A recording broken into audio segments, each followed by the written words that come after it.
목줄이 끊어지는 감각은 선명했다. 가슴을 꿰두른 정파놈들의 검은 차가웠고 귓가에 울리던 승전가는 비릿했다. 만인이 우러르는 정의의 칼날이 내 심장을 조각낼 때 나는 비로소 안식이라 믿었다. 그런데 왜 다시 숨이 쉬어지는가? 왜 비참한 고통이 전신을 든가? 눈을 떴다. 썩은 집단 냄새와 눅눅한 곰팡이 향이 코를 찔렀다. 사방이 막힌 좁은 방.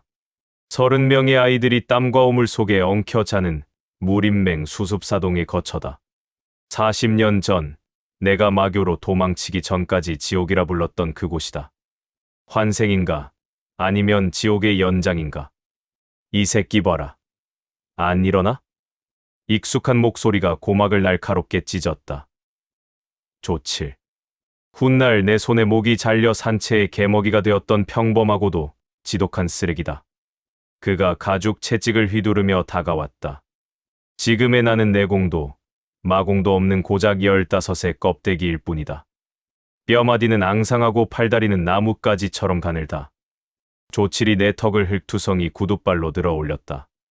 오늘 식당 물당번은 너다. 가기 싫으면 손가락 하나 내놓든가. 아니면 어제처럼 창고에서 죽도록 맞을래? 선택지가 왔다. 물을 기르며 개처럼 기느냐, 아니면 매를 맞고 사지가 꺾이느냐. 하지만 내 머릿속엔 제3의 길이 있었다. 과거의 기억이 저주처럼 뇌리를 스쳤다. 오늘 조칠의 왼쪽 품 안에는 그가 약재당에서 몰래 훔친 장로의 독약병이 들어있다. 놈은 그걸 장터에 팔아 술을 사 마실 계획이었다. 나는 대답 대신 조칠의 발목을 낚아챘다. 힘은 없지만 사람의 몸이 어디가 약한지는 뼈저리게 안다. 체중을 실어 급소를 비틀자 비명이 터지기도 전에 그가 바닥으로 고꾸라졌다. 나는 망설이지 않고 놈의 가슴팍으로 손을 집어넣었다. 차가운 유리병이 잡혔다. 조칠의 눈이 경악으로 물들었다. 훔친 물건을 들킨 도둑의 눈이다. 나는 떨리는 손으로 유리병의 마개를 이빨로 뽑았다. 그리고 그 안에 보랏빛 가루를 망설임 없이 조칠의 입안으로 쏟아부었다. 먹어라. 내가 고른 대가니까. 조칠의 목구멍이 기괴하게 부풀어 올랐다. 그는 제 손으로 목을 긁으며 바닥을 구르기 시작했다. 비명조차 나오지 않는 절규. 가루가 닿은 식도가 녹아내리는 소리가 들리는 듯했다. 1분도 채 되지 않아 놈의 경련이 멈췄다. 좁은 방 안의 다른 아이들은 숨을 죽인 채 나를 보았다. 정의, 명분, 그딴 건 이곳에 없다.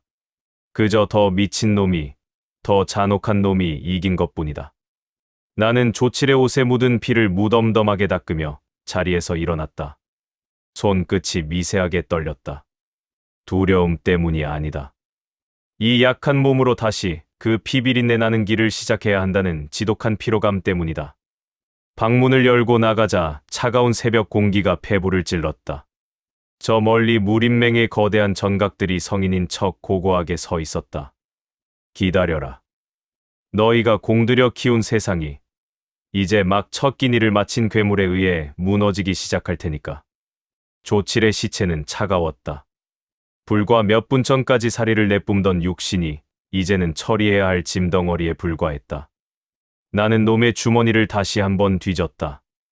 은전 2잎과 구겨진 전표 1장. 천하를 지배했던 대마도의 첫 전리품치고는 지독하게 초라했다. 하지만 지금 내게는 이 푼돈이 절벽 끝의 밧줄과도 같았다. 어떻게? 너 조칠형을 죽였어. 방구석에서 떨고 있던 동기 사동, 칠성이가 입을 열었다.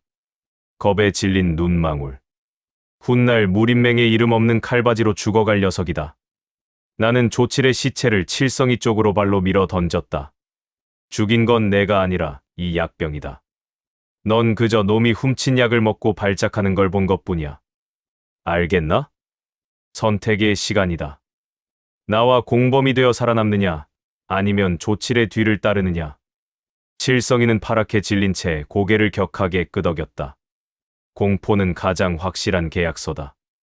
나는 조칠의 시체를 짊어지고 숙소를 나왔다. 무림맹의 새벽은 고요했다.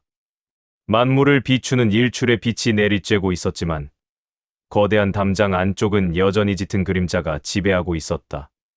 나는 시체를 이끌고 맹의 뒤편, 버려진 우물터로 향했다.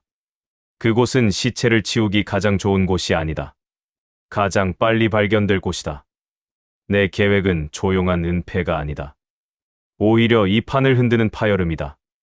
조칠이 훔친 약은 무림맹 장로 중 한 명인 저걸도가 아끼는 금기된 영약의 부산물이다. 놈은 제 물건이 없어진 걸 알고 미쳐 날뛸 테고 범인을 찾기 위해 사동실을 뒤엎을 것이다. 그때 내가 쥐고 있는 은전과 전표가 누구의 손에서 나왔는지가 모든 판도를 바꾼다.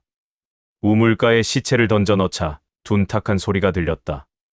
나는 손에 묻은 핏기를 찬물로 씻어냈다. 손바닥에 상처가 쓰라렸다. 아직 무공해, 무자도 모르는 약한 육신. 하지만 내 머릿속엔 수천 개의 살인 기술과 정파놈들의 추악한 치부가 가득하다. 배고프군. 배 속에서 꼬르륵 소리가 났다. 사람을 죽이고 돌아온 직후에 느끼는 공복감. 이것이야말로 내가 살아있다는, 그리고 다시 지옥으로 돌아왔다는 가장 확실한 증거였다. 이제 곧 무림맹의 종소리가 울릴 것이다. 평화로운 아침을 깨우는 비명과 함께 나의 두 번째 생애도 본격적으로 뒤틀리기 시작할 것이다. 무림맹의 아침을 깨운 건 맑은 종소리가 아니라 물을 길러 나갔던 사동의 비명이었다. 우물가에 처박힌 조칠의 시체. 그 목 주위로 퍼진 보랏빛 반점은 무림맹 장로들의 안색을 하얗게 질리게 하기에 충분했다. 그것은 평범한 식중독이 아니라 맹 내부에서 엄격히 금지된 극독의 흔적이었기 때문이다. 누가 이런 짓을 했느냐? 사동실 앞마당에 소집된 아이들 앞에 저걸도 장로, 사마성이 나타났다. 붉은 도포를 휘날리며 분노를 쏟아내는 그의 눈은 정파의 장로라기엔 지나치게 비열했다. 그는 알고 있었다. 조칠의 몸에 남은 독이 자신이 처소 지하에서 몰래 정제하던 바로 그 물건이라는 것을. 범인을 잡지 못하면 장로 본인이 금기를 어겼다는 사실이 맹주에게 보고될 처지였다. 나는 고개를 숙인 채 칠성이의 옆에 서 있었다. 칠성이의 다리가 눈에 띄게 떨렸다. 나는 녀석의 옷자락을 살짝 잡아당겼다. 죽고 싶지 않으면 입 다물어라. 소리 없는 경고에 칠성이가 침을 삼켰다. 사마성의 시선이 사동들의 면면을 훑었다. 조칠은 어젯밤 누군가와 다툼이 있었다. 그와 마지막까지 함께 있었던 자는 누구냐? 그러나 아무도 나서지 않았다. 침묵은 사마성의 분노를 더욱 부채질했다. 그는 근처에 서 있던 아이의 뺨을 사정없이 후려쳤다. 말하지 않으면 전원을 독살 혐의로 지하 감옥에 쳐넣겠다. 드디어 판이 깔렸다. 나는 천천히 한 걸음 앞으로 나섰다. 모든 시선이 내게 꽂혔다. 장로님, 소인이 어젯밤 본 것이 있습니다. 사마성의 눈에 살광이 스쳤다. 그는 내 멱살을 잡아 올릴 듯이 다가왔다. 말해라. 무엇을 보았느냐? 나는 품속에서 조칠에게서 훔쳤던 전표를 슬쩍 내비쳤다. 그것은 조칠이 아닌 사마성의 경쟁자인 청운검 장로의 가문에서 발행한 전표였다. 조칠이 평소 누구의 사주를 받았는지, 그리고 누구의 약점을 캐려 했는지 조작된 증거가 들이밀어진 순간이었다. 조칠 형이 청운검 장로님 댁의 하인과 밀담을 나누는 것을 보았습니다. 손에는 이 종이를 들고 있었습니다. 사마성의 눈썹이 꿈틀거렸다. 사건은 이제 단순한 사동의 죽음이 아니었다. 장로들 간의 추악한 권력 싸움으로 번진 것이다. 나는 알고 있었다. 위선자들은 진실보다 자신에게 유리한 거짓을 더 사랑한다는 것을. 사마성은 내 손에서 전표를 낚아채듯 가져갔다. 그의 입가에 비틀린 미소가 걸렸다. 그래. 청운검, 그 늙은이가 드디어 내 뒤를 캐기 시작했구나. 사마성은 나를 돌아보았다. 그 눈에는 더 이상 의심이 없었다. 대신 쓸만한 도구를 발견한 탐욕만이 가득했다. 나는 다시 고개를 깊게 숙였다. 입안에서 비릿한 웃음이 터져 나오려 했다. 정파의 성지라 불리는 무림맹. 그 위선의 탑을 무너뜨릴 첫 번째 균열이 내가 던진 작은 거짓말로부터 시작되고 있었다. 지옥에서 돌아온 보람이 있었다. 이제 이들의 손에는 피가 묻을 것이고 나는 그 피를 마시며 자라날 것이다. 사마성 장로의 처소는 화려했으나 그 밑바닥에서는 썩은 혈향이 났다. 그는 내가 건넨 가짜 증거를 움켜쥐고 청운검 장로를 파멸시킬 궁리에 빠져 있었다. 탐욕에 눈먼 자들은 눈앞의 진실보다 자신의 증오를 뒷받침할 거짓을 더 갈구하는 법이다. 사마성은 찻잔을 내려놓으며 나를 뚫어지게 쳐다봤다. 이름이 무엇이냐? 한소운입니다. 소운이라 그래, 소운아. 너는 오늘부터 사동실로 돌아가지 않는다. 내 처소에 잔심부름을 맡아라. 하지만 잊지 마라. 내 혓바닥이 내게 도움이 되지 않는 순간 조칠의 시체 옆이 내 자리가 될 것이다. 달콤한 보상과 함께 날아온 명백한 사례. 하지만 나는 속으로 비웃었다. 고작 이런 애송이 장로의 위협에 떨기엔 내가 겪어온 지옥은 너무도 거대했다. 나는 사마성의 서가와 보관함을 정리하며 맹 내부의 정보를 긁어 모았다. 낮에는 충직한 사냥개처럼 불었고 밤에는 놈이 숨겨둔 하급 영약을 조금씩 훔쳐 내 빈 껍데기 같은 몸을 채웠다. 무공을 익히기엔 아직 근육과 뼈가 너무 연약했다. 지금 내게 필요한 건 정교한 초식이 아니라 죽지 않을 만큼의 맷집과 한순간에 적의 숨통을 끊을 수 있는 폭발적인 힘이었다. 일주일 뒤 기회는 생각보다 빨리 찾아왔다.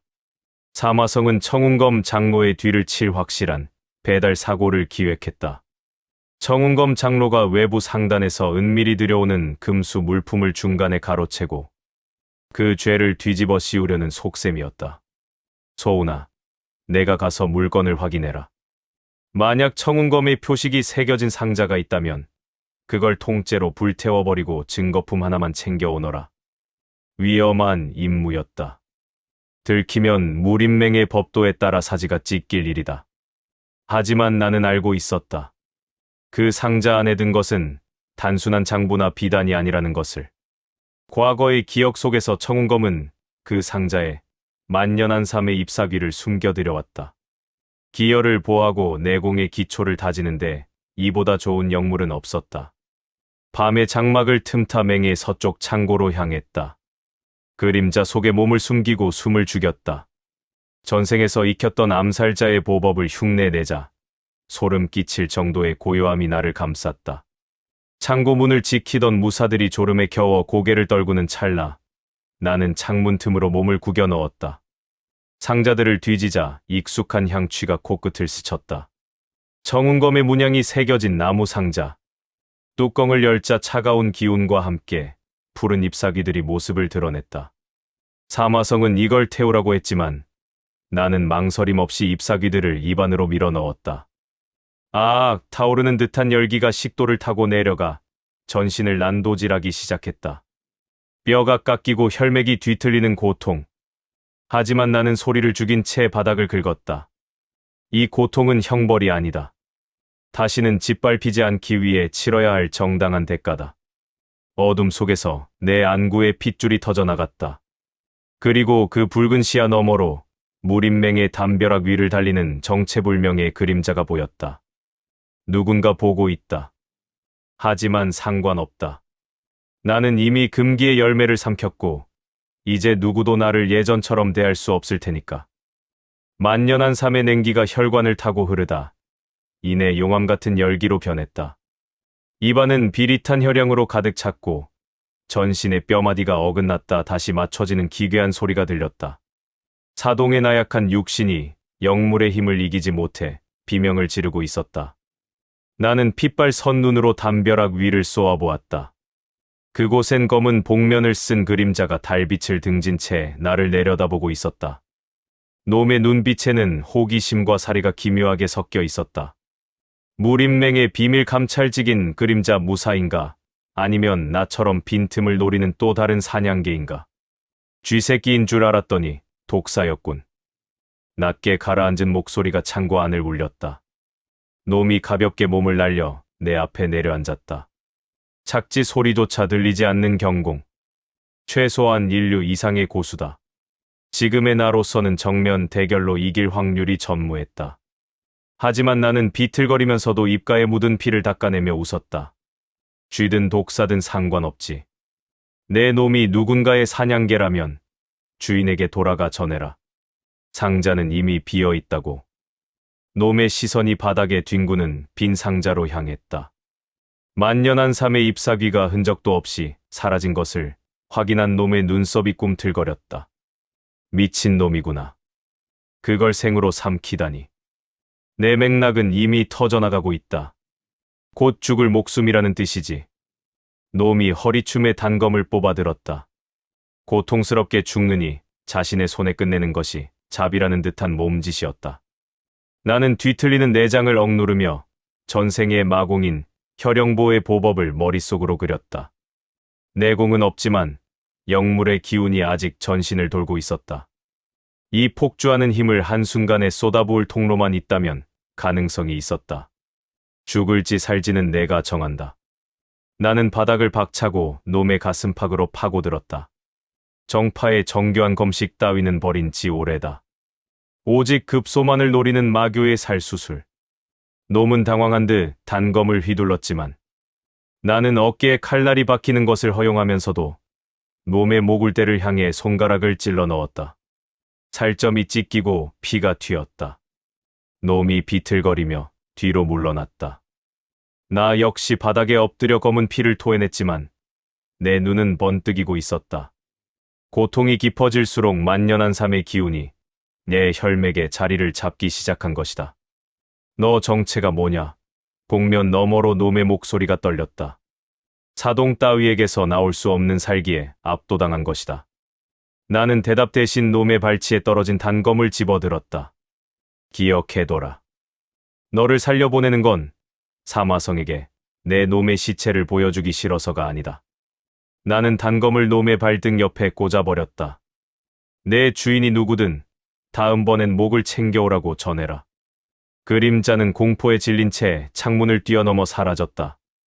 홀로 남은 어둠 속에서 나는 다시 한번 피를 쏟았다. 가슴의 상처가 뜨거웠다. 하지만 그 뜨거움은 죽음의 징조가 아니라 새로운 힘이 깨어나는 태동이었다. 무림맹의 새벽이 다시 밝아오고 있었다. 어제와 같은 태양이었지만 오늘 아침에 나는 더 이상 어제의 사동이 아니었다. 창고를 빠져나온 발걸음은 납덩이처럼 무거웠다. 전신은 땀과 피로 범벅이 되었고 삼켜버린 만연한 삶의 기운은 혈관을 찢어발기며 폭주하고 있었다. 평범한 사동의 몸으로는 감당할 수 없는 영물. 하지만 나는 알고 있었다. 여기서 쓰러지면 죽음뿐이지만 버텨낸다면 전생에서도 얻지 못했던 완벽한 근고를 얻게 되리라는 것을. 나는 사마성 장로의 처소 뒤편, 아무도 찾지 않는 좁은 벽장으로 숨어들었다. 차디찬 바닥에 가부좌를 들고 앉아 전생의 기초 신법인 극천공의 구결을 읊조렸다. 터져나가는 기맥을 의지로 묶고 날뛰는 기운을 단전으로 몰아넣었다. 내장이 타들어가는 고통의 비명이 터져나오려 했으나 나는 혀가 잘릴 듯 깨물며 참아냈다. 더 조금만 더한 치의 오차도 허용하지 않는 정교한 기운의 운용. 수십 년간 마교의 정점에 서서 익혔던 경험이 아니었다면 이미 몸이 터져 고기 파편이 되었을 터였다. 한 시즌이 지났을까? 폭풍처럼 날뛰던 기운이 마침내 배꼽 아래 단전의 작은 씨앗이 되어 가라앉았다. 내력의 근원, 내단이 형성된 것이다. 날이 밝자마자 사마성이 나를 호출했다. 그의 처소로 향하는 길, 무림맹 무사들의 눈빛이 어제와는 달랐다. 창고 습격 사건의 소문이 벌써 퍼진 모양이었다.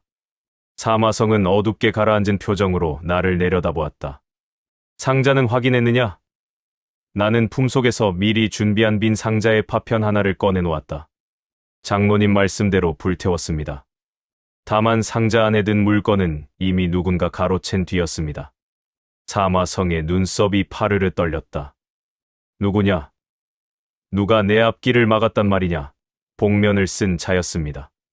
맹내의 은밀한 보법을 쓰더군요.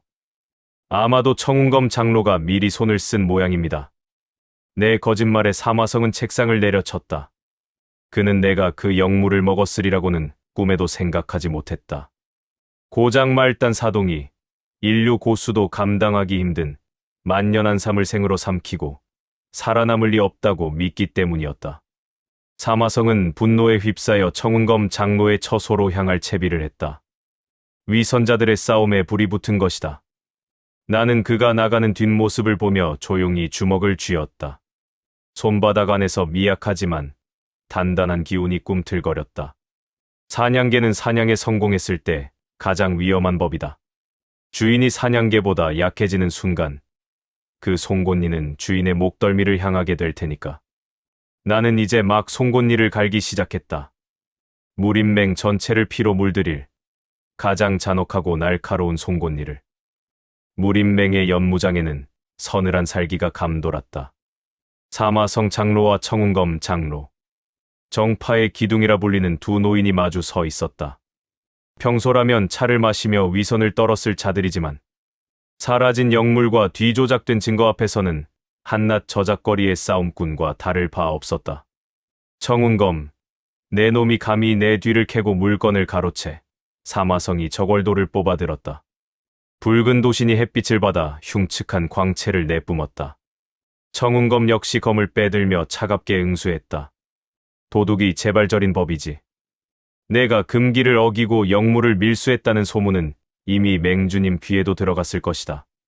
두 고수의 충돌은 짧고 강렬했다. 검기와 도풍이 뒤엉키며 연무장의 바닥이 처참하게 갈라졌다.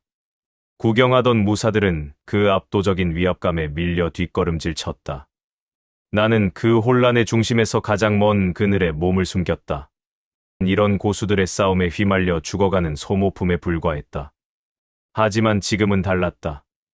두 호랑이가 서로의 목덜미를 노리는 사이 나는 호랑이의 굴로 들어가 새끼를 훔칠 기회를 보고 있었다.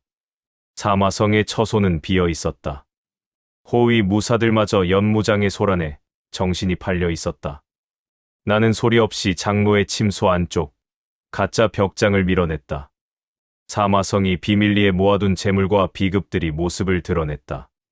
황금이나 보석 따위에는 눈길도 주지 않았다. 내 손이 향한 곳은 낡은 가죽 주머니였다. 그 안에는 만년한 삶의 부작용을 억제하고 내력을 고착시켜줄 보원단이 들어있었다. 고맙군, 사마성. 내 욕심 덕분에 내 기초가 완성되겠어. 보원단을 챙겨 나오려던 찰나 등 뒤에서 서늘한 감각이 느껴졌다. 그림자. 지난밤 내가 살려보냈던 그 복면의 고수였다. 놈은 상처 입은 어깨를 부여잡은 채 문가에 기대어 서 있었다. 역시 내 놈의 짓이었군. 놈의 목소리는 힘이 없었지만 눈빛만은 살아있었다.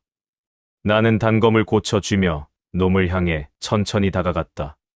죽으러 돌아온 건가? 아니면 거래를 하러 온 건가? 놈은 힘겹게 입가를 비틀며 웃었다. 거래지. 나는 청운검의 개도, 사마성의 개도 아니다. 나는 맹주님의 그림자, 비궁의 일원이다. 예상 밖의 정체였다. 무림맹주가 직접 운영하는 비밀 조직. 그들이 개입했다는 것은 이 판이 장로들의 싸움을 넘어 무림맹 전체의 숙청으로 번질 것임을 의미했다. 맹주가 무엇을 원하지? 내 질문에 비궁의 무사가 답했다. 장로들의 목이다. 그리고 너처럼 미친 놈의 힘이지. 멀리서 폭발음과 함께 비명이 들려왔다. 두 장로의 싸움이 파국으로 치닫고 있었다. 나는 놈의 제안을 들으며 보원단을 주머니에 깊숙이 집어넣었다. 지옥에서 돌아온 지 일주일. 나는 이제 단순한 사동이 아니라 무림의 심장을 쥐고 흔들 거대한 음모의 핵심으로 걸어 들어가고 있었다.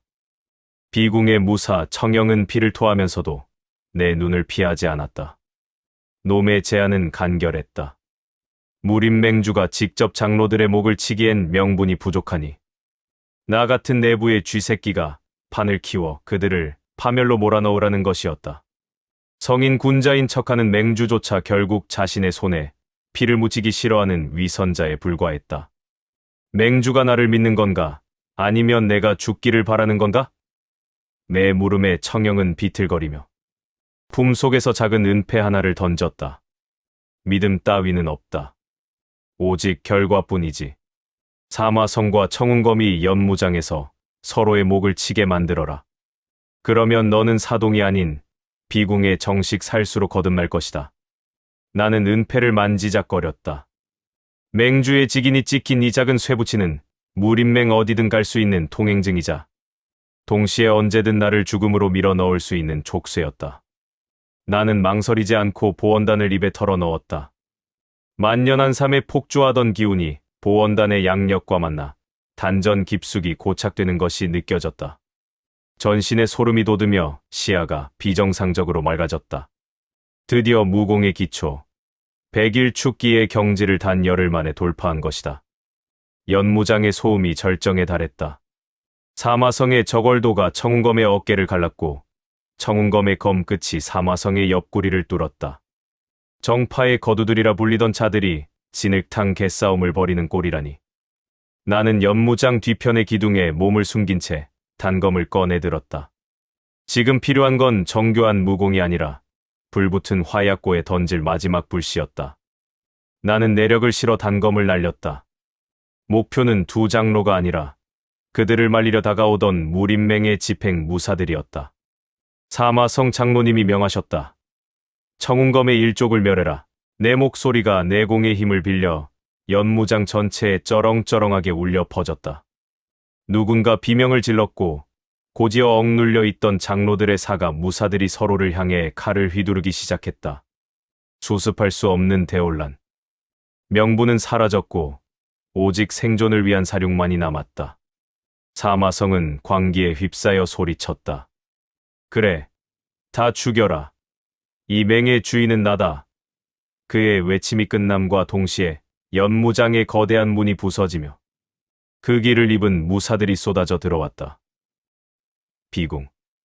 맹주의 진짜 칼들이 움직이기 시작한 것이다. 그들은 아군과 적군을 가리지 않았다. 칼날이 지나가는 곳마다 장로들의 무사가 낙엽처럼 쓰러졌다. 나는 아수라장이 된 연무장을 유유히 빠져나왔다. 피 냄새가 진동했지만 내 마음은 기묘하게도 평온했다. 전생에서 나를 짓밟았던 자들이 제 발등을 찍으며 무너지는 꼴을 보는 것만큼 즐거운 식사는 없었다. 사동실 숙소로 돌아가는 길, 나는 조용히 은폐를 부러뜨려 우물에 던져 넣었다. 비궁의 살수, 맹주의 개, 웃기는 소리다. 나는 누구의 개도 되지 않는다. 지옥에서 돌아온 이유는 누군가의 명령을 듣기 위해서가 아니라 이 위선 가득한 세상을 내 발밑에 두기 위해서니까. 이제 무림맹의 장로들은 사라질 것이다. 그리고 그 빈자리를 채울 가장 잔혹한 괴물은 지금 막 젖은 옷을 갈아입기 위해 어둠 속으로 몸을 숨겼다. 연무장에 가득했던 비명은 새벽 안개와 함께 흩어졌다. 정파의 거두였던 사마성과 청운검은 서로의 가슴에 칼을 꽂은 채 시체가 되어 뒹굴었다. 맹주가 보낸 비궁의 무사들은 증거가 될 만한 모든 것을 불태우고 어둠 속으로 사라졌다. 무림맹은 이제 주인을 잃은 거대한 무덤이나 다름없었다. 나는 숙소로 돌아와 젖은 옷을 갈아입었다. 피 냄새는 시선에도 영혼에 들러붙은 것처럼 떨어지지 않았다. 하지만 상관없었다. 피를 묻힐수록 내 단전의 기운은 더욱 단단하게 응축되고 있었으니까.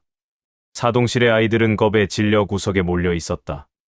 그들에게 나는 이제 평범한 동기가 아니라 죽음을 몰고 다니는 불길한 징조였다. 소은아, 너 정말 괜찮은 거야? 칠성이가 떨리는 목소리로 물었다. 나는 대답 대신 녀석의 어깨를 툭 쳤다. 죽기 싫으면 오늘 본 것들을 전부 잊어라. 무림맹은 이제 어제의 맹이 아니다. 내 말이 끝나기도 전에 방문이 거칠게 열렸다. 검은 복면을 쓴 무사둘이 나를 가리켰다. 비궁의 잔당들이었다. 청영이 준 은폐를 버렸음에도 맹주는 나라는 변수를 완전히 제거하고 싶은 모양이었다. 한소운. 장로들의 사주를 받고 맹을 혼란에 빠뜨린 죄, 죽음으로 갚아라. 명분은 언제나 편리한 도구였다. 나는 바닥에 떨어진 낡은 빗자루 자루를 집어들었다. 무기가 무엇인지는 중요하지 않았다. 만년한 삶과 보원단으로 다져진 내력이 자루 끝으로 흘러들어갔다. 전생의 마공인 천마유 성수의 초식이 희미한 흑광을 내뿜으며 전개되었다. 죽음은 내가 아니라 너희가 가져갈 선물이다. 자루 끝이 허공을 갈랐다. 단순한 타격이 아니었다. 놈들의 기도를 정확히 파괴하고 신맥을 뒤트는 치명적인 일격. 비공의 고수들이라 자부하던 자들이 비명 한 자락 남기지 못하고 바닥으로 고꾸라졌다. 사동실 안은 정적에 휩싸였다. 아이들의 눈에 서린 것은 이제 경외가 아닌 극심한 공포였다. 나는 죽은 자들의 품을 뒤져 금제 호패를 챙겼다. 이제 무림맹은 내게 너무 좁은 사냥터였다. 장로들이 사라진 자리에 더 큰 탐욕을 가진 자들이 몰려들 테고 맹주는 나를 사냥개로 부리려 들 것이다. 하지만 나는 사냥개가 아니다. 사냥꾼의 목을 따는 늑대다. 나는 짐을 꾸릴 것도 없이 방을 나섰다. 등 뒤로 타오르는 연무장의 불길이 밤하늘을 붉게 물들이고 있었다. 무림맹을 떠나 세상으로 나가는 첫걸음. 지옥에서 돌아온 대마두의 진짜 행보는 이제부터 시작이었다. 천하의 모든 문파가 내 이름을 듣고 공포에 떨그 날까지 나의 칼날은 멈추지 않을 것이다. 무림맹의 불길이 점이 되어 사라질 즈음 나는 인근의 작은 성읍인 낙양 외곽에 도착했다. 새벽 공기를 가르며 들어선 곳은 낙화객잔. 이름과는 달리 거친 사내들의 땀 냄새와 저급한 수량이 진동하는 강호의 밑바닥 정보가 모이는 시궁창 같은 곳이다. 객잔 문을 열자 수십 개의 시선이 내게 꽂혔다. 피칠갑이 된 옷을 입은 꾀죄죄한 소년. 겉보기엔 그저 난리통에 도망친 어린 하인이나 다름없었으나 내 눈빛만은 그들과 달랐다. 나는 구석진 자리에 앉아 탁자를 톡톡 두드렸다. 독주 한 잔. 그리고 이 근처에서 가장 입이 가벼운 놈을 불러와라. 점소이가 움찔하며 물러났다. 그때 옆자리에서 낄낄거리는 웃음소리가 들렸다. 팔뚝에 흉측한 진의 문신을 새긴 사내 셋이 내 탁자로 다가왔다. 이 근방에서 잔뼈가 굵은 삼류 건달들이었다. 어이, 꼬맹아. 무림맹에서 도망쳐 나왔나 본데 형님들이 너희 장로님들 대신 교육 좀 해줄까? 사내의 커다란 손이 내 어깨를 으스러뜨릴 듯 쥐어왔다. 하지만 나는 술잔을 쳐다보지도 않은 채 놈의 손목을 낚아챘다. 만연한 삶의 냉기가 내력을 타고 놈의 혈관으로 침투했다. 사내의 안색이 순식간에 푸르게 변하며 비명조차 지르지 못한 채 바닥으로 고꾸라졌다. 손 치워라. 불쾌하니까. 순식간에 벌어진 일에 객잔 안은 찬물을 끼얹은 듯 조용해졌다. 나머지 두 놈이 칼을 뽑아 들었지만 내 움직임이 더 빨랐다. 나는 품에서 꺼낸 젓가락 하나로 놈들의 손등을 정확히 꿰뚫었다. 비명이 객잔 천장을 때렸다. 바닥을 뒹구는 사내들을 내려다보며 나는 점소이가 가져온 술을 단숨에 들이켰다. 목구멍을 타고 내려가는 타오르는 감각. 전생의 기억 속에서 수없이 반복했던 살인의 감각이 되살아나고 있었다. 내 이름은 알 필요 없다. 대신 낙양의 암흑가를 지배하는 흑기방의 방주에게 전해라. 나는 피 묻은 젓가락을 탁자에 깊숙이 박아 넣었다. 무림맹의 주인들이 바뀌었으니 이제 상납금의 주소를 옮길 준비를 하라고. 건달들은 공포에 질려 서로를 부축하며 객잔을 뛰쳐나갔다. 나는 빈 술잔을 내려놓으며 창밖의 달을 보았다. 무림맹주와 비궁이 나를 쫓겠지만 그들은 모른다. 내가 그들의 추적보다 더 빠르게 이 강호의 어둠을 먹어 치울 것이라는 사실을. 정파의 질서가 무너진 자리에 이제 나의 암흑이 뿌리를 내릴 차례였다. 지옥에서 돌아온 대마두의 두 번째 생애는 이제 낙양의 밤을 시작으로 천하를 집어삼키기 시작했다. 낙양의 밤은 무림맹의 새벽보다 깊고 습했다. 나는 낙화객잔에서 얻은 정보를 토대로 흑기방의 본거지인 청운만으로 향했다. 겉으로는 평범한 무역 상단처럼 보였지만 담장 너머에서는 장강의 물기를 타고 들어오는 온갖 밀수품과 인신매매의 악취가 진동하고 있었다. 정문 앞을 지키던 덩치 큰 사내 둘이 나를 가로막았다. 어린 놈이 길을 잘못 들었나 보구나. 여긴 내 놈이 구걸할 곳이 아니다. 나는 대답 대신 놈들의 미간 사이로 기운을 쏘아보냈다. 만연한 삶의 냉기가 섞인 지풍이 허공을 갈랐다. 소리도 없이 두 사내가 눈을 부릅뜬 채 그대로 굳어버렸다. 심장이 얼어붙어 멈추는 데는 찰나의 시간도 걸리지 않았다. 본당 안으로 들어서자 수십 명의 방도들이 술판을 벌이다 일제히 일어났다. 상석에는 거대한 돌을 무릎에 올린 채 앉아있는 사내가 있었다. 극기방주, 철두기였다. 객잔에서 젓가락으로 내 부하들을 병신 만든 놈이 내 놈이냐? 철두기의 목소리가 본당을 울렸다. 그는 인류에 가까운 외가공의 고수였으나 내 눈에는 그저 덩치 큰 고기 덩어리에 불과했다. 이곳의 주인이 바뀌었다는 말을 전하러 왔다. 오늘부터 흑기방은 내 이름으로 움직인다. 내 선언의 본당 안은 비웃음으로 가득 찼다. 하지만 웃음은 오래가지 않았다. 나는 보법을 밟으며 순식간에 방도들의 사이를 파고들었다. 손에 든 무기는 없었으나 내 손가락 끝이 닿는 곳마다 뼈가 으스러지고 혈맥이 터져나갔다. 전생의 살수술, 단온수가 어둠 속에서 춤을 췄다. 이 괴물 같은 놈, 철두기가 거대한 돌을 휘두르며 달려들었다. 나는 피하지 않았다. 내력을 끌어올려 왼손으로 도신을 받아내고 오른손으로 놈의 가슴팍을 강타했다. 만연한 삶의 힘이 철두기의 단전을 정면으로 들이받았다. 쿵! 거구가 벽을 뚫고 날아가 처박혔다. 철두기는 피를 토하며 경련을 일으켰다. 내공이 완전히 파괴된 놈의 눈에는 이제 공포만이 가득했다. 나는 놈의 멱살을 잡고 차갑게 내려다보았다. 살고 싶다면 증명해라. 내 놈들이 낙양에서 모은 모든 정보와 재물, 그리고 맹주가 낙양으로 보낸 첩자들의 명단을 내놓아라. 공포는 충성심보다 훨씬 효율적인 도구다. 흑기방의 방도들은 무기를 버리고 내 앞에 무릎을 꿇었다. 낙양의 어둠이 나의 손안으로 들어온 순간이었다. 나는 흑기방주의 자리에 앉아 식어버린 술 한 잔을 들이켰다. 단전의 기운이 더욱 뜨겁게 요동쳤다. 이제 낙양은 나의 요새가 될 것이다. 맹주가 보낸 추적자들이 이곳에 발을 들이는 순간, 그들은 자신들이 사냥개가 아니라 사냥감이 되었음을 깨닫게 되리라. 어둠은 더 큰 어둠에 먹히는 법이다. 그리고 오늘 밤, 낙양에서 가장 깊은 어둠은 바로 나였다. 극기방의 본당은 이제 나의 처소가 되었다. 바닥을 수십 번 닦아내도 사라지지 않는 진한 혈양은 오히려 내 단전의 마기를 자극하며 감각을 날카롭게 세웠다. 무릎 위에 놓인 철두기의 거대한 돌은 형편없는 고철이었으나 그 안에 담긴 사리만큼은 쓸만했다. 나는 어둠 속에 몸을 숨긴 채 문 밖에서 들려오는 미세한 발소리를 세었다. 아니, 넷이다. 무림맹주가 보낸 비궁의 정예 살수들이 낙양까지 나를 쫓아온 것이다. 그들은 흑기방의 외곽 방도들을 소리 없이 제압하며 본당을 포위해왔다. 인류 고수들의 기척이었으나 전생에서 수만 번의 암살을 주도했던 내게는 한낮의 소음보다 선명하게 들렸다. 나와라, 한소운. 맹의 배신자가 숨어들 곳은 천하 어디에도 없다.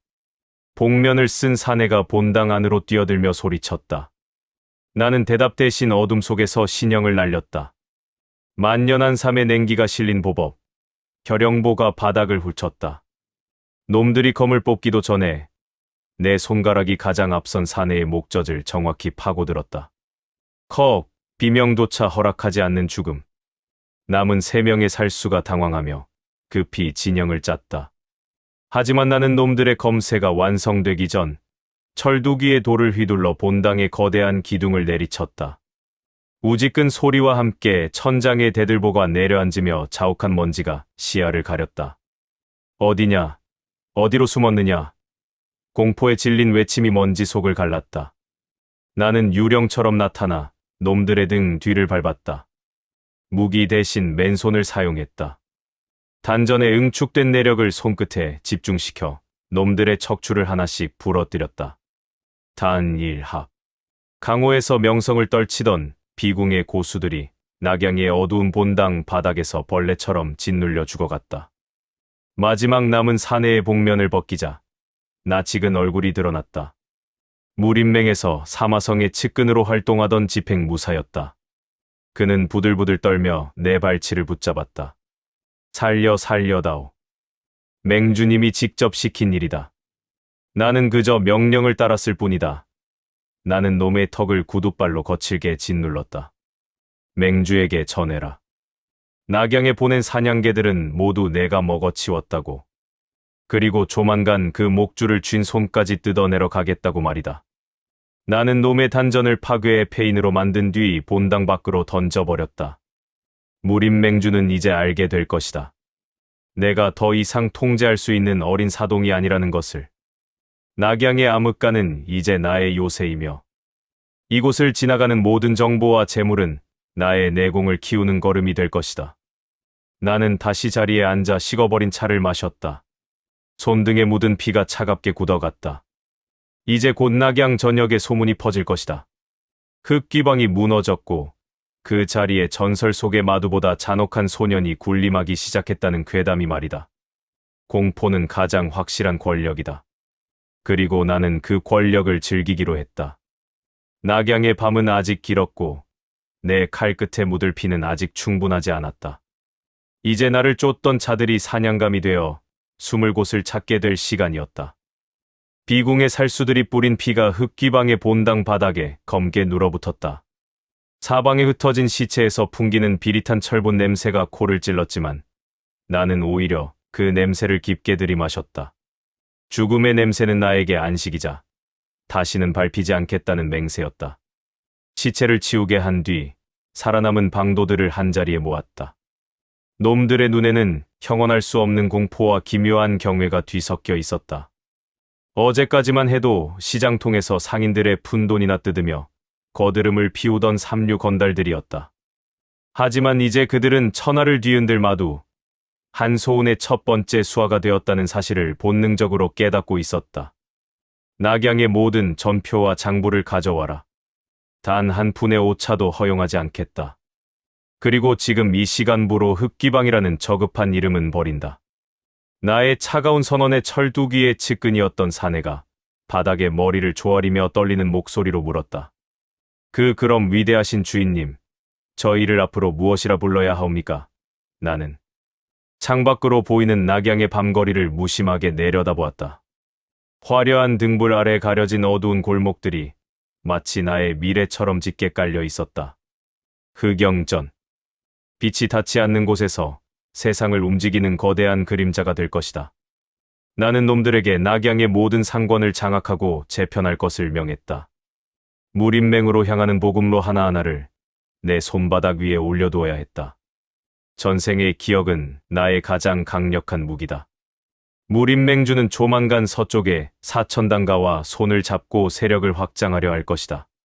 그들의 결탁은 곧 나를 향한 포위망이 될 터였다. 그것을 막는 가장 효율적인 방법은 정면 대결이 아니다. 그들의 숨통인 재월을 끊고 서로를 의심하게 만드는 뱀의 혀다. 지시를 마친 나는 본당 깊숙한 곳에 마련된 비밀 밀실로 들어갔다. 품속에서 꺼낸 것은 비궁의 살수에게서 빼앗은 청강석이었다. 맹주가 자신의 직속 부대에게만 하사하는 이 영석은 내력을 정제하고 증폭시키는데 탁월한 효능이 있었다. 나는 보원단으로 이미 단단해진 단전의 기운을 끌어올려 청강석의 기운을 흡수하기 시작했다. 으드드, 이빨이 깨질 듯한 압력이 턱 밑까지 차올랐다. 만년한 삶의 지독한 냉기와 청강석의 날카롭고 날선 기운이 충돌하며 내 혈맥을 사정없이 두들겨 팼다. 전신이 찢겨나가는 듯한 고통이었지만 나는 입가에 비틀린 웃음을 지었다. 이 고통은 내가 살아있다는 증거였고 쌓여가는 힘은 곧 복수를 향한 계단이었다. 한 시즌이 지났을까? 내 몸을 감싸던 탁한 기운이 한꺼풀 벗겨져 나갔다. 단전 안에서 칠흑 같은 진기가 거대한 소용돌이를 일으켰다. 마도의 정수인 흑천공이 드디어 이성의 경지에 진입한 것이다. 이제 평범한 인류 고수 서너 명쯤은 기세만으로도 압사시킬 수 있는 힘이 내 손안에 쥐어졌다. 그때 밀실의 두꺼운 성문 밖에서 다급한 발소리가 울려 퍼졌다. 주인님, 무림맹에서 사신이 당도했습니다. 맹주님이 직접 서신을 보내셨다고 합니다. 서신이라. 살수들이 돌아오지 않자 이제는 회유를 시도하려는 모양이었다. 가소로운 위선이었다. 나는 밀실 문을 열고 밖으로 나갔다.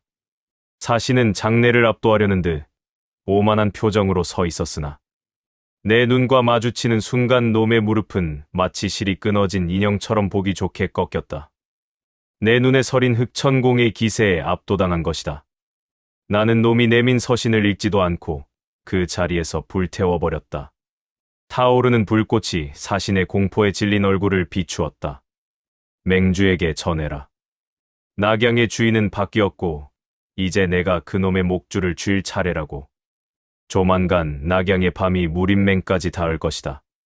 사신이 비명을 지르듯 도망치자 나는 흑영전의 무사들에게 마지막 명령을 내렸다. 사천으로 향하는 모든 길목을 차단해라. 그리고 당가의 소가주에게 내 은밀한 서신을 보내라. 맹주가 그들을 배신하고 토사구팽하려 한다는 확실한 증거를 내가 쥐고 있다고 말이다. 위선자들의 동맹은 의심이라는 작은 균열 하나면 충분히 무너진다. 나는 그 틈새에 칼날을 밀어넣고 그들이 스스로 무너지는 꼴을 감상할 생각이었다. 지옥에서 돌아온 대마두의 사냥개들이 이제 낙양을 넘어 천하의 목덜미를 노리며 조용히 움직이기 시작했다. 나의 두 번째 생애는 이제 막 전성기를 향해 피비린내 나는 질주를 시작하고 있었다.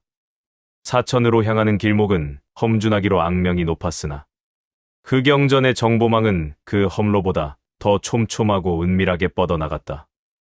내가 사천당가의 소가주 당문혁에게 보낸 밀서는 단순한 협박장이 아니었다. 그것은 무림맹주가 비밀리에 작성했던 촉중평정 계획서의 일부였다.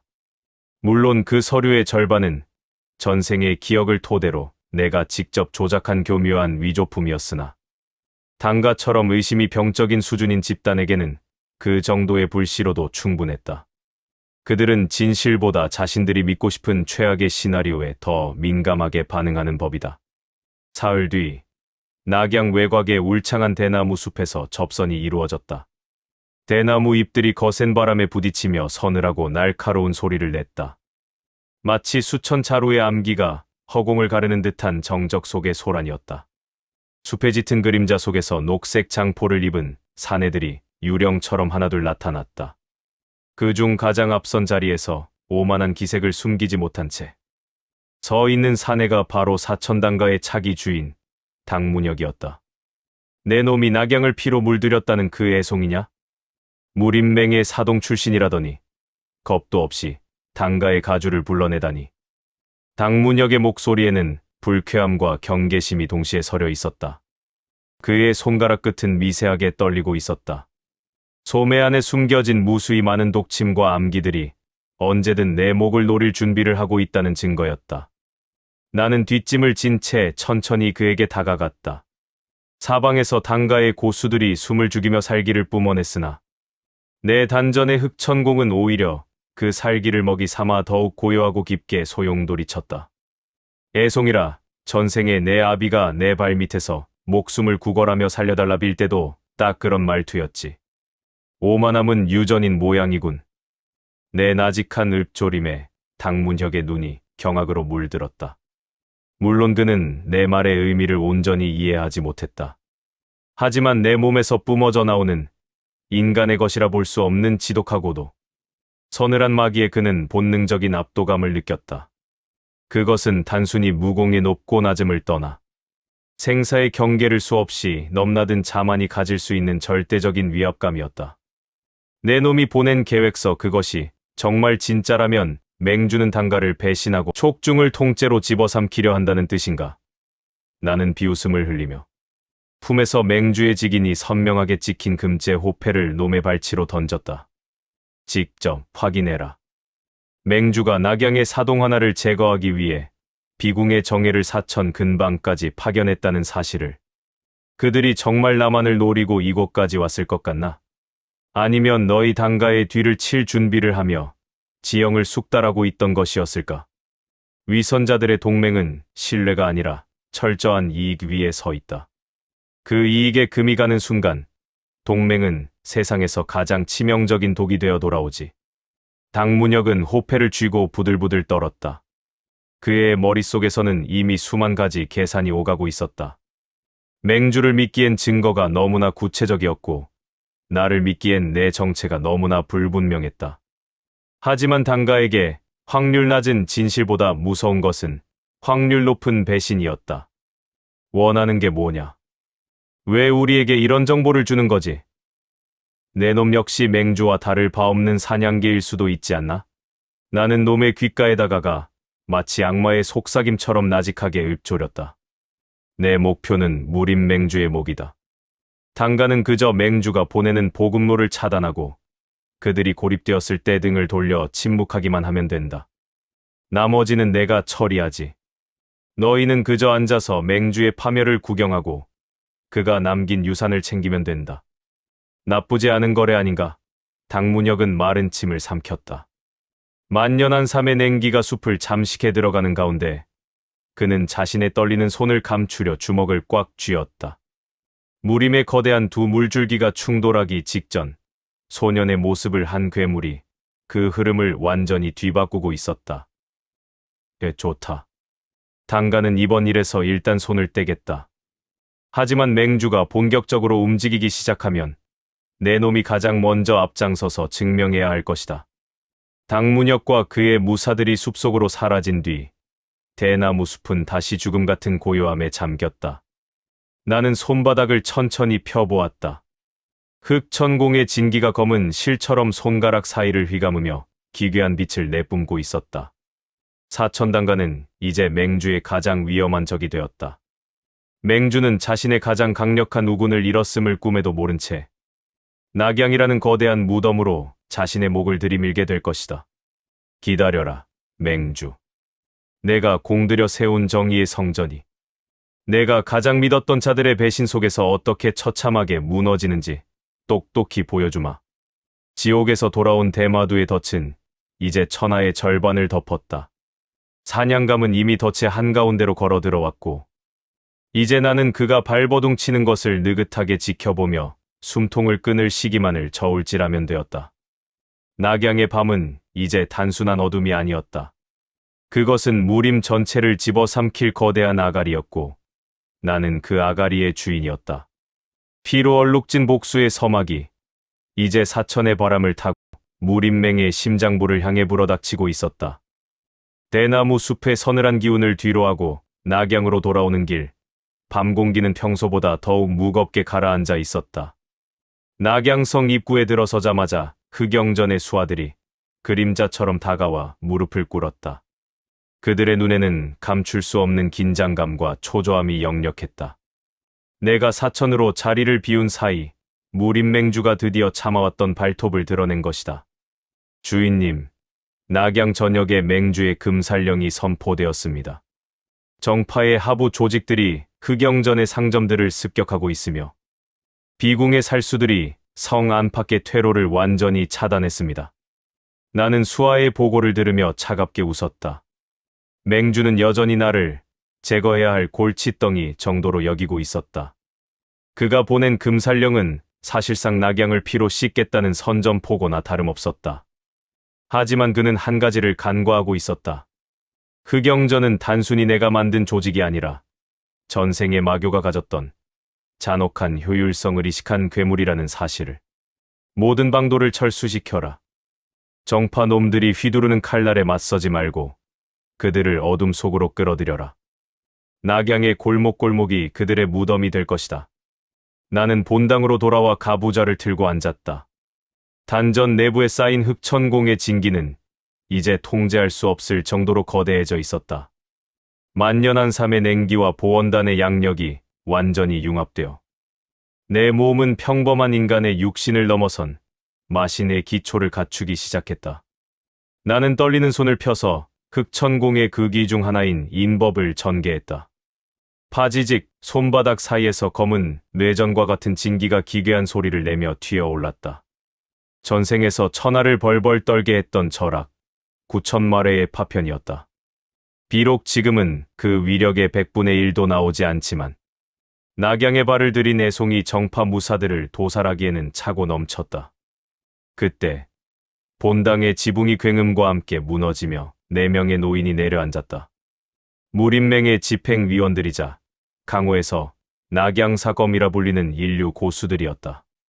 그들은 맹주의 명을 받고 내 목을 따기 위해 최후의 일격을 준비해온 자들이었다. 악귀 같은 놈, 내 놈의 방종도 여기까지다. 무림의 공적이 된 것을 저주하며 죽어라. 네 자루의 검이 사방에서 동시에 나를 향해 쇄도했다. 검기와 살기가 본당 내부의 공기를 갈기갈기 찢어발겼다. 하지만 나는 자리에서 일어나지도 않았다. 대신 손가락을 가볍게 퉁겼다. 공적이라, 너희가 말하는 정의가 얼마나 가벼운지 직접 느껴봐라. 검은 진기가 내 몸을 중심으로 폭발하듯 뻗어나갔다. 낙양사검의 검끝이 내 몸에 닿기 직전 그들은 허공에서 박제된 것처럼 멈춰섰다. 아니, 멈춘 것이 아니라 보이지 않는 거대한 손에 목이 졸린 듯 허공에 매달려 버둥거렸다. 극천공의 인법이 그들의 내력을 강제로 역류시키며 전신의 혈맥을 사정없이 비틀어버린 것이다. 이게 무슨 마공인가? 나는 천천히 다가가 가장 앞에 선 노인의 가슴에 손을 얹었다. 그의 눈동자에는 죽음보다 더한 공포가 서려 있었다. 너희 맹주에게 전해라. 사천당가는 이미 등을 돌렸고 낙양은 이제 정파의 땅이 아니다. 이곳은 내가 군림할 마도의 성지다. 내 손끝에서 응축된 9,000마리의 진기가 뿜어져 나왔다. 검은 벼락이 놈의 심장을 관통했고 그 연쇄 반응은 나머지 3명에게도 순식간에 이어졌다. 4명의 고수는 비명 한마디 남기지 못한 채 전신이 까맣게 타버린 시체가 되어 바닥에 뒹굴었다. 낙양의 밤은 이제 나의 통제 아래 놓였다. 본당 밖에서는 흑영전의 무사들이 맹주의 하부 조직들을 도살하는 소리가 들려왔다. 맹주가 파놓은 함정은 이제 그의 숨통을 조이는 올가미가 되었다. 정파 무사들의 비명이 낙양의 거리를 가득 메웠고 그들이 흘린 피는 차가운 돌바닥을 타고 강물처럼 흘러갔다. 나는 불타는 낙양의 하늘을 보며 나직이 읊조렸다. 시작이다. 무림맹의 근간을 뿌리째 뽑아버릴 나의 복수가. 낙양의 밤하늘은 선열보다 붉게 타오르고 있었다. 기왓장을 타고 흐르는 피가 처마끝에서 뚝뚝 떨어질 때마다 지옥에서 돌아온 대마두의 그림자는 더욱 짙게 세상을 덮어갔다. 정파가 공들이던 정의의 이름은 이제 공포라는 새로운 질서 아래 무릎을 꿇었다. 온 천하가 나의 이름을 듣고 전율할 그날을 향해 나의 칼날은 이제 단 한순간의 망설임도 없이 정파의 심장부를 겨누고 있었다. 낙양의 거리는 고요했다. 그러나 그 적막함은 평화가 아니라 거대한 폭풍이 들이닥치기 직전에 압축된 긴장이었다. 흑영전의 본당 지하 밀실. 나는 차가운 돌바닥 위에 가부좌를 들고 앉아 숨을 골랐다. 단전 내부에 자리 잡은 흑천공의 진기는 이제 검은 보석처럼 단단하게 응축되어 있었다. 9,000마리의 불꽃이 혈맥을 타고 흐를 때마다 몸 안에 불순물이 타올라 사라지는 감각이 선명하게 느껴졌다. 주인님, 낙양 전역의 정보망이 복구되었습니다. 밀실의 문 너머에서 흑영전의 그림자, 무명이 나직하게 보고했다.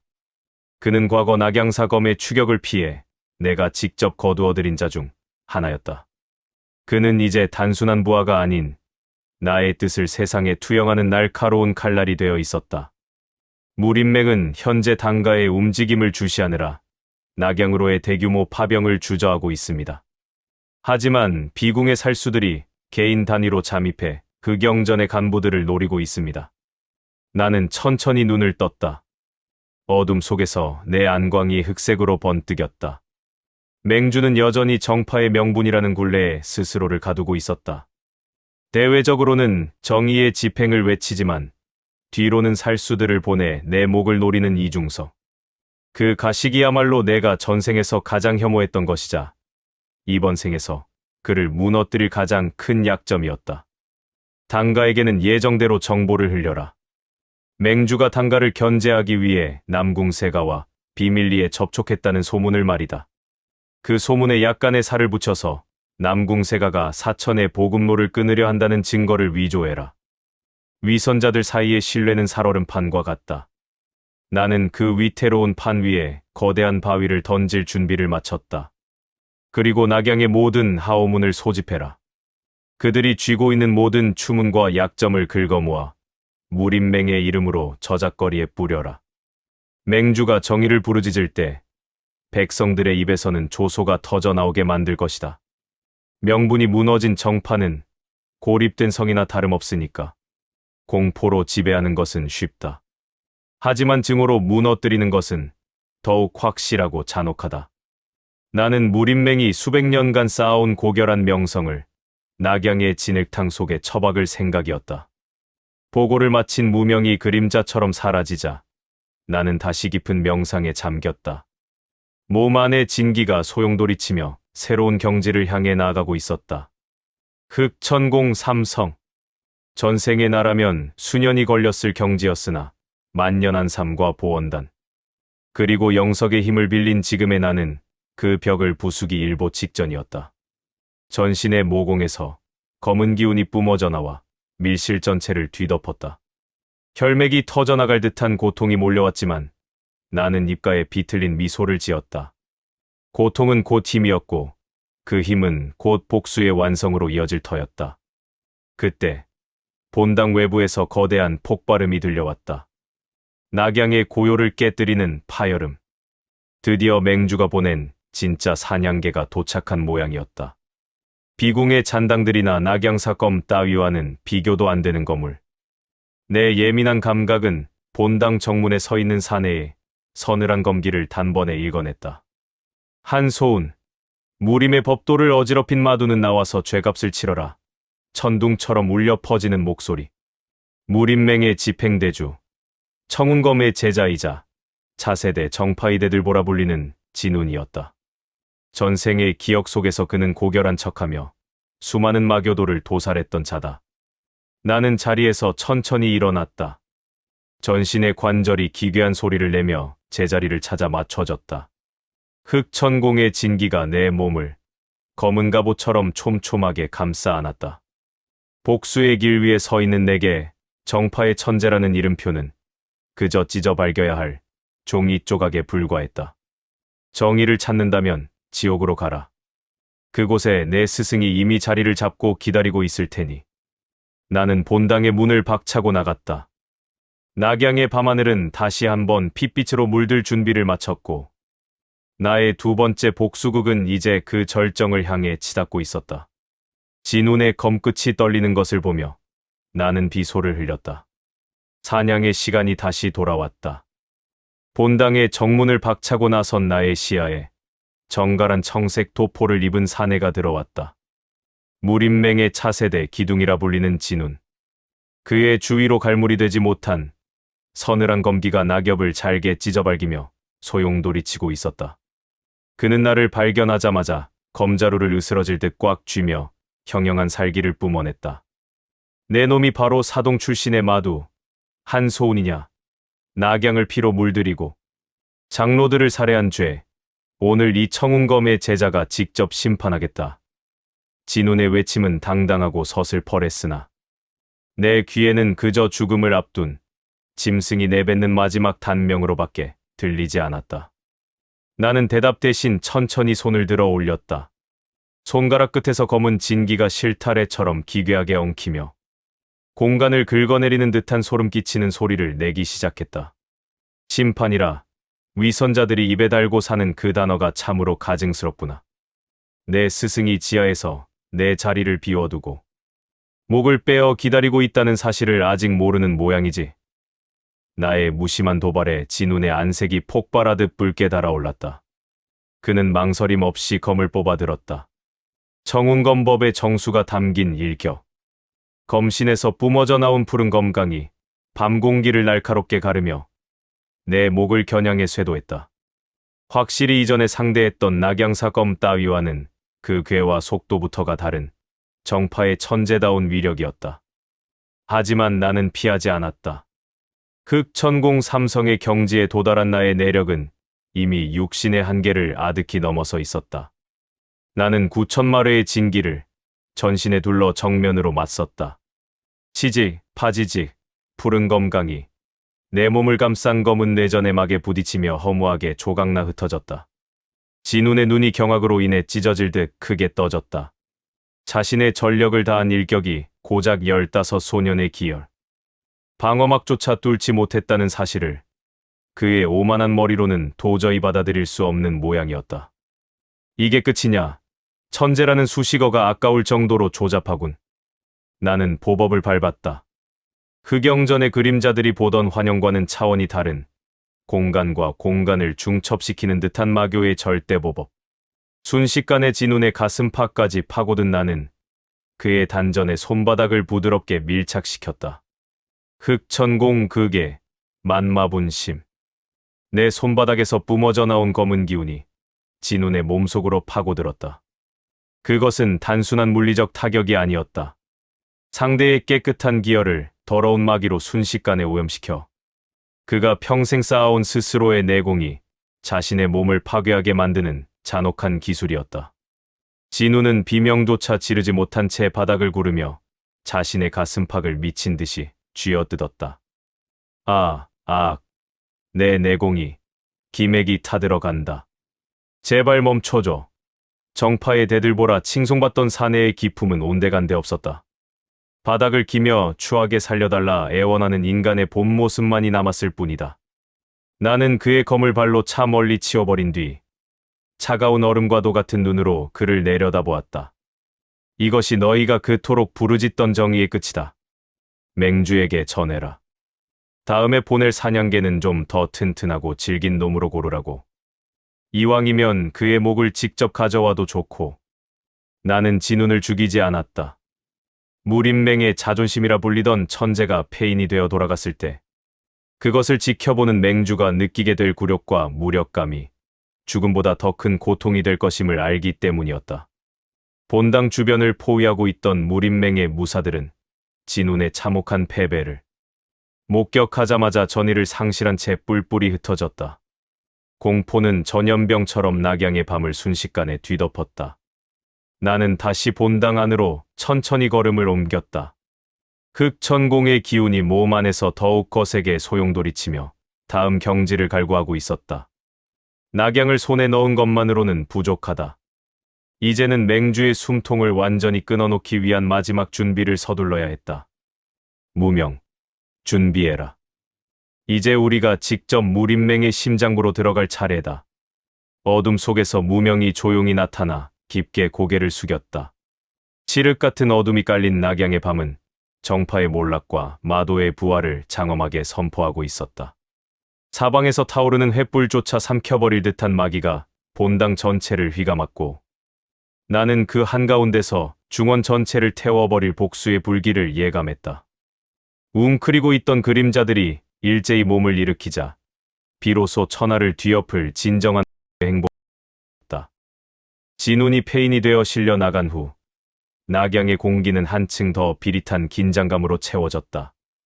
무림맹의 자존심이라 불리던 천재의 몰락은 정파 무인들에게 단순한 패배, 그 이상의 공포를 심어주었다. 그들은 이제 나를 사동이 아닌 강호를 뒤엎을 재앙으로 인식하기 시작했다. 나는 본당 깊숙한 곳, 서늘한 기운이 감도는 밀실에 앉아 단전의 기운을 갈무리했다. 극천공 삼성의 경지는 이미 안정권에 접어들었고 내 몸을 타고 흐르는 9,000마리의 진기는 언제든 폭발할 준비를 마친 상태였다. 하지만 맹주라는 거대한 벽을 무너뜨리기에는 아직 무력의 밀도가 부족했다. 주인님, 맹주가 보낸 집행기동대가 낙양 경계에 진입했습니다. 그들은 정면 대결 대신 흑영전의 보급로와 연결된 하오문 조직들을 차례로 도살하며 압박해오고 있습니다. 무명의 보고에 나는 입가에 얇은 미소를 띄웠다. 맹주다운 수법이었다. 대의명분을 앞세워 주변의 숨통을 먼저 조인 뒤 고립된 적을 사냥하는 방식. 그는 여전히 내가 낙양이라는 성 안에 갇혀 있다고 믿는 모양이었다. 그들을 낙양의 서쪽, 망령의 숲으로 유인해라. 그곳은 전생에서 내가 묻어두었던 마교의 비보가 잠들어 있는 곳이기도 하지. 망령의 숲은 지형이 험하고 음기가 강해 평범한 무인들은 발을 들이기조차 꺼리는 금지된 땅이었다. 하지만 흑천공을 익힌 내게 그곳은 세상에서 가장 안락한 사냥터였다. 나는 가벼운 보법으로 흑영전의 본당을 나섰다. 어둠이 내린 낙양의 지붕 위를 달리는 내 신형은 한 자루의 검은 화살처럼 매끄럽고 빨랐다. 숲의 입구에 도착하자 정파 무사들이 뿜어내는 정순한 내력의 기운이 느껴졌다. 그들은 맹주의 명을 충실히 따르는 기계적인 살인귀들이었다. 나는 나무 그림자 속에 몸을 숨긴 채 그들이 숲 깊숙이 발을 들이기를 기다렸다. 이곳인가? 마두가 숨어들었다는 장소가? 집행기동대의 대장 정령이 손짓하자 수십 명의 무사가 사방으로 흩어져 수색을 시작했다. 그들의 검 끝에는 청백색의 검기가 서려 있었지만 숲을 뒤덮은 짙은 안개 속에서는 무용지물이나 다름없었다. 나는 가장 뒤처진 무사의 등 뒤에서 소리 없이 나타났다. 손가락 끝에 응축된 흑천공의 진기가 그의 척추를 순식간에 관통했다. 비명은 공기를 가르기도 전에 내력에 막혀 소멸했다. 그렇게 한 명, 또 한 명. 숲의 어둠은 정파의 사냥개들을 조용히 집어삼켰다. 적습이다. 사방을 경계해라. 정령의 외침이 숲 전체를 울렸지만 이미 절반 이상의 수하가 시체가 되어 낙엽 아래 묻힌 뒤였다. 나는 안개를 헤치고 천천히 그들 앞에 모습을 드러냈다. 내 전신에서 뿜어져 나오는 흑천공의 마귀는 숲의 음기와 공명하며 거대한 파동을 일으키고 있었다. 맹주가 너희를 보낸 건 사냥을 위해서가 아니라 내게 부족한 내공을 보충해주기 위해서인 것 같군. 나는 손을 뻗었다. 흑천공의 비술 중 하나인 급성마공의 기운이 소용돌이치며 살아남은 무사들의 내력을 강제로 끌어당기기 시작했다. 정순하게 닦아온 그들의 진기가 내 단전으로 흘러들어올 때마다 내 몸 안의 마르는 더욱 거대하게 포효했다. 악귀 같은 놈, 감히 이런 금기된 무공을. 정령은 공포에 질려 검을 휘둘렀으나 내 손등에 부딪힌 검씨는 유리처럼 산산조각났다. 나는 그의 목덜미를 움켜쥐고 차가운 눈으로 속삭였다. 정의를 위해 죽는다고 생각하지 마라. 너희는 그저 내 복수를 위한 걸음이 될 뿐이니까. 숲의 안개가 걷혔을 때 그곳에 살아있는 정파 무인은 단 한 명도 남지 않았다. 나는 그들의 시체 더미 위에서 전생의 비보가 묻힌 동굴의 입구를 발견했다.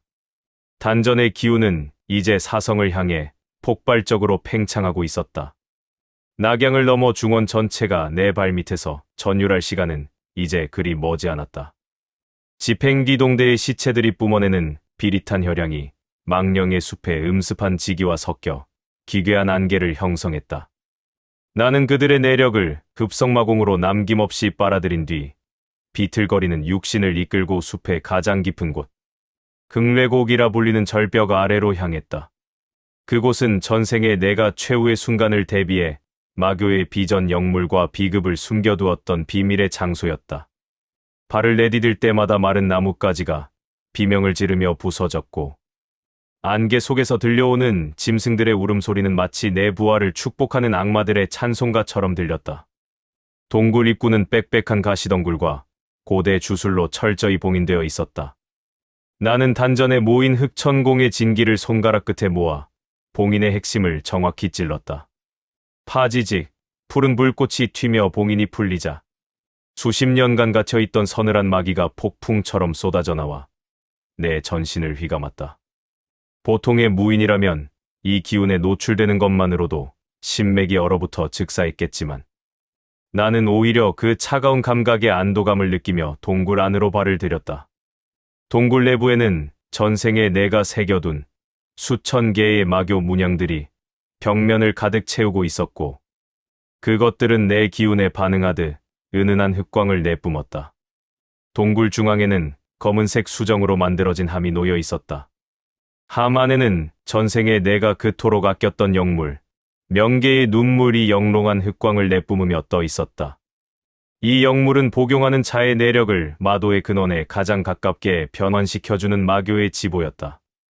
함에서 뿜어져 나오는 냉기는 동굴 바닥을 서리로 덮었고 내 손길이 닿자 영물은 마치 주인을 알아본 듯 파르르 떨며 빛을 발했다. 드디어 다시 내 손에 들어왔군. 나는 망설임 없이 명계의 눈물을 집어삼켰다. 순간 머릿속이 하얗게 전멸하며 전신의 혈맥이 폭발할 듯 팽창했다. 이미 흑천공 삼성의 정점에 도달해 있던 내력은 새로운 영물의 힘을 만나자 미친 듯이 소용돌이치며 사성의 벽을 사정없이 두드리기 시작했다. 단전에서는 검은 불꽃이 타올랐고 혈관을 타고 흐르는 진기는 날카로운 칼날이 되어 내장을 난도질했다. 끄악, 으아악. 참아왔던 비명이 동굴 벽을 타고 울려 퍼졌다. 뼈가 가루가 되었다가 다시 붓고 피가 증발했다가 차가운 마기로 다시 채워지는 고통. 그것은 인간의 영역을 완전히 벗어나 마신의 길로 접어드는 자가 치러야 할 정당한 대가였다. 등 뒤에서는 흑천공의 극이 중 하나인 천마영의 환영이 거대하게 솟구쳐 올랐다. 검은 그림자는 동굴 천장을 뚫을 기세를 뻗치며 주변의 모든 생명력을 집어삼켰다. 한 시진, 아니 어쩌면 하루가 지났을지도 모른다. 폭풍 같던 고통이 서서히 잦아들고 눈을 떴을 때 내 시야는 이전과는 비교도 할 수 없을 정도로 맑아져 있었다. 공기 중에 흐르는 미세한 먼지의 움직임까지 포착되었고 손끝 하나를 까딱이는 것만으로도 주변의 공간이 비명을 지르며 갈라졌다. 흑천공 사성. 이제 나는 중원의 웬만한 고수 서너시 합공해 온다 해도 눈 하나 깜짝하지 않을 절대적인 힘을 손에 넣은 것이다. 내 단전에는 이제 끝을 알 수 없는 심연과도 같은 마기의 바다가 자리 잡고 있었다. 나는 동굴 구석에 놓여있던 칠흑색 장포를 걸쳤다. 흑영전의 수장으로서 그리고 지옥에서 돌아온 대마도로서 갖춰야 할 품격이었다. 장포의 옷자락이 바닥을 훑을 때마다 서리가 맺혔고 내 눈동자에는 깊이를 가늠할 수 없는 어둠이 서렸다. 동굴 밖으로 나오자 나를 기다리고 있던 무명이 무릎을 꿇은 채 머리를 조아렸다. 그는 내 몸에서 뿜어져 나오는 압도적인 위압감에 숨조차 제대로 쉬지 못한 채 고개조차 들지 못하고 있었다. 축하드립니다, 주인님.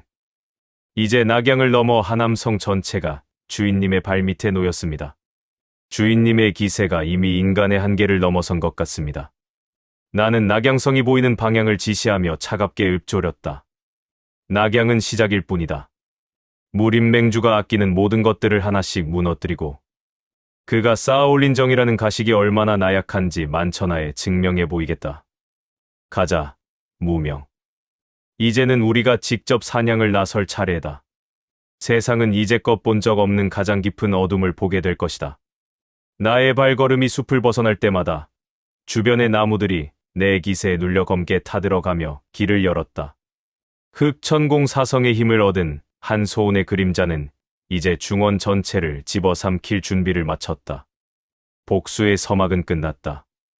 이제는 진정한 학살의 시간이 다가오고 있었다. 하늘에 떠있는 달조차 내 마기에 가려진 듯 핏빛으로 물들어 가고 있었다.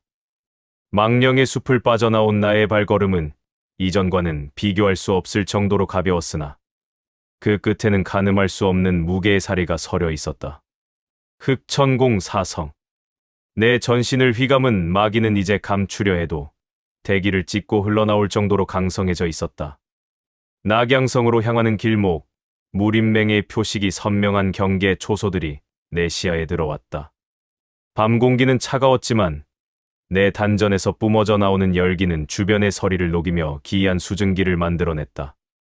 누구냐? 그곳에 멈춰라. 지금 낙양은 통행이 금지돼. 끄악. 사내의 경고가 채 끝나기도 전에 내 손가락이 허공을 튕겼다. 보이지 않는 마기의 탄환이 놈의 미간을 정확히 관통했고 옆에 서 있던 무사는 비명조차 지르지 못한 채 얼어붙었다.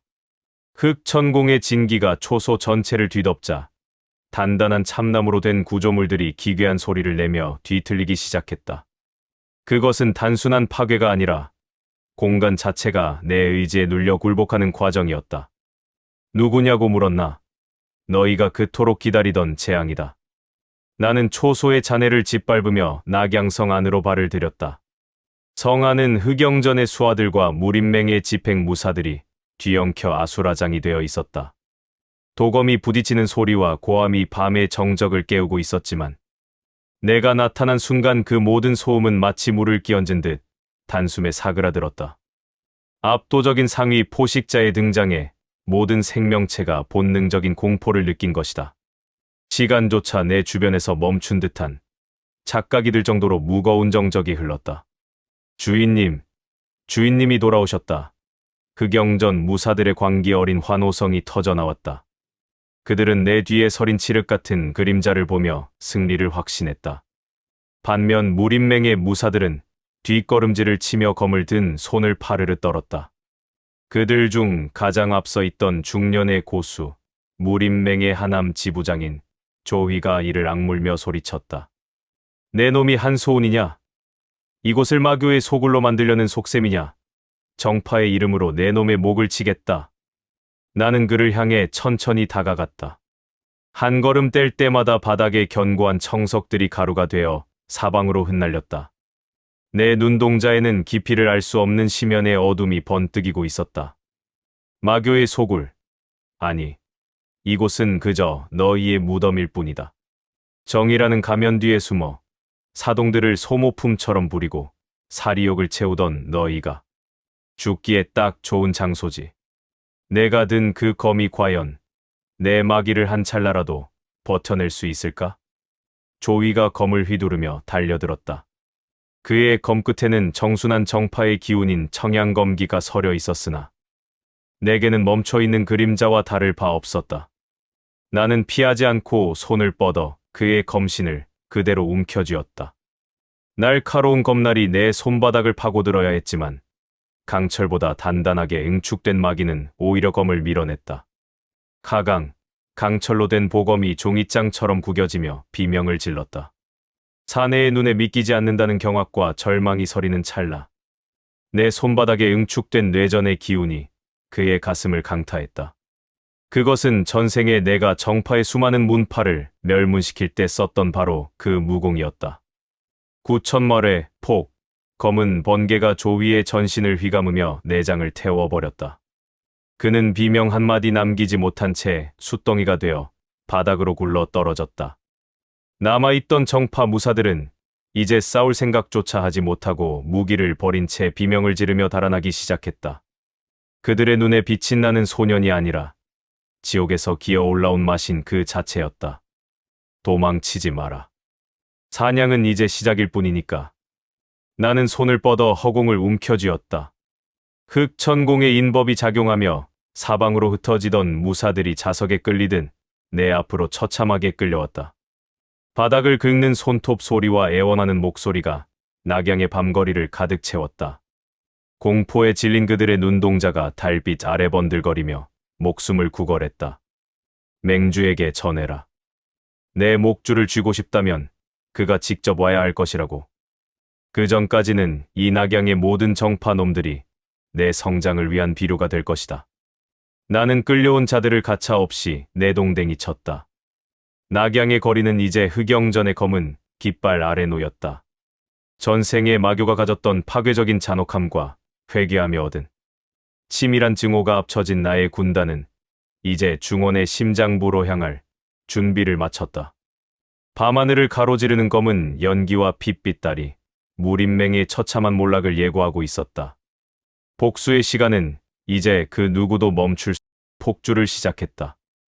낙양의 밤은 이제 나의 의지대로 흘러가고 있었다.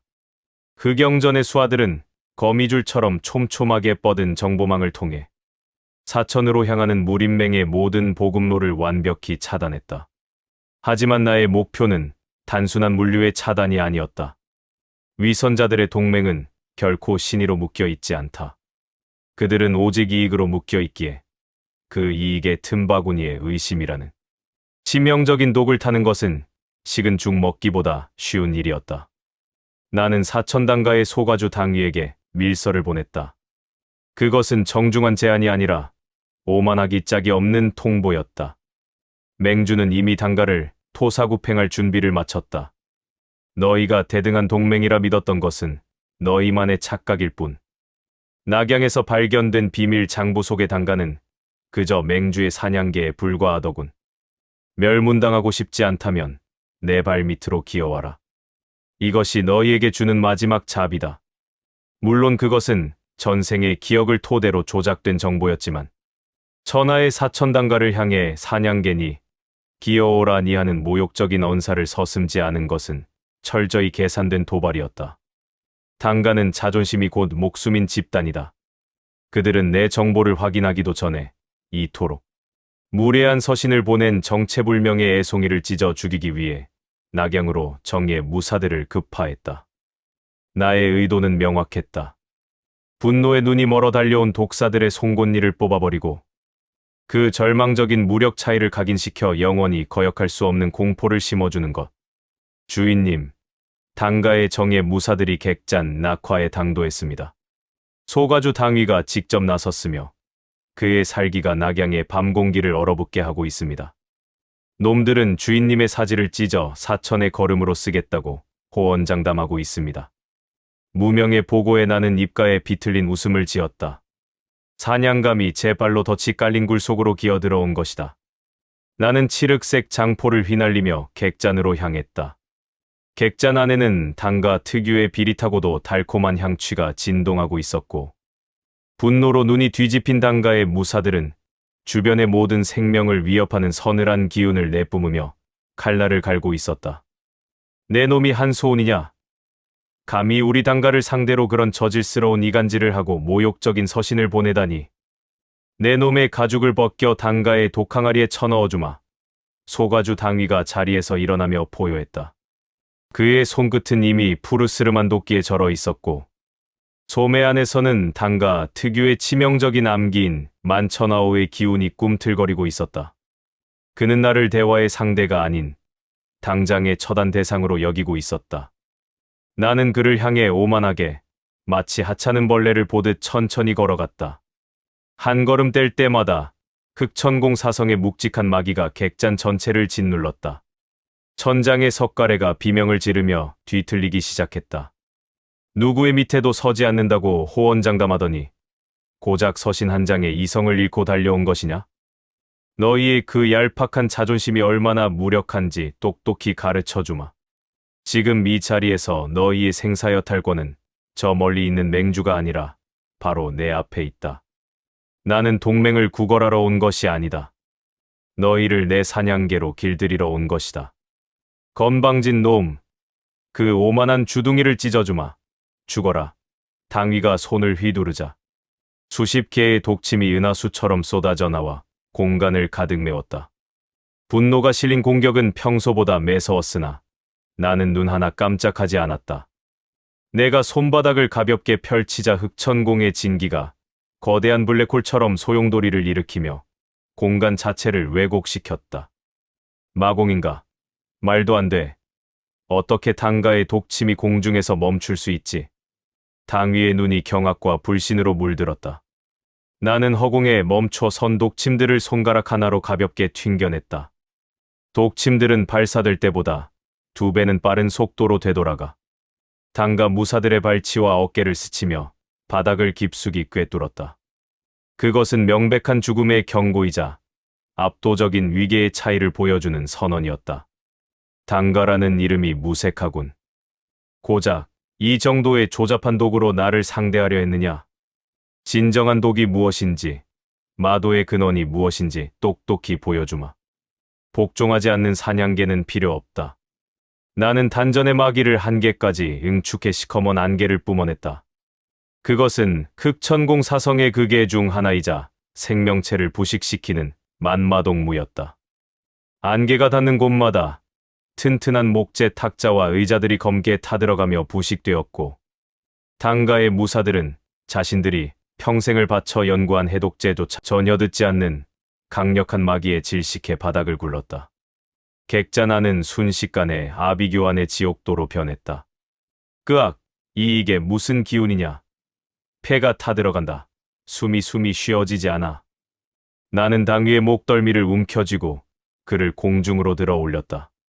그의 오만했던 눈동자에는 이제 자부심 대신 오직 살고 싶다는 비굴함과 압도적인 공포만이 가득했다. 자존심을 짓밟힌 대가는 죽음보다 더한 공포였다. 나는 그의 귓가에 낳고 서늘한 목소리로 속삭였다. 선택해라. 맹주의 충직한 사냥개로 남다가 당가와 함께 역사 속으로 사라질 것인가? 아니면 나의 발밑에서 개처럼 기어 살아남아 새로운 주인을 모실 것인가? 나의 인내심은 그리 길지 않다. 너희 당가가 살아남을 유일한 길은 내 그림자가 되는 것뿐이다. 나의 물음에 당위는 사지를 떨며 힘겹게 고개를 끄덕였다. 사천의 독사들이 드디어 흑영전의 거대한 그림자 아래 완전히 굴복한 순간이었다. 단순한 동맹이 아닌 철저한 상하관계의 정립. 이제 무림맹의 서쪽 방벽은 처참하게 무너졌다. 맹주는 자신이 가장 믿었던 동맹이 조만간 자신의 등 뒤에서 칼을 겨누게 될 줄은 꿈에도 모를 것이다. 낙양의 밤은 이제 사천의 독까지 머금은 채 더욱 치명적이고 깊게 익어가고 있었다. 복수의 톱니바퀴는 이제 맹주의 심장을 향해 멈출 수 없는 광속의 회전을 시작했다.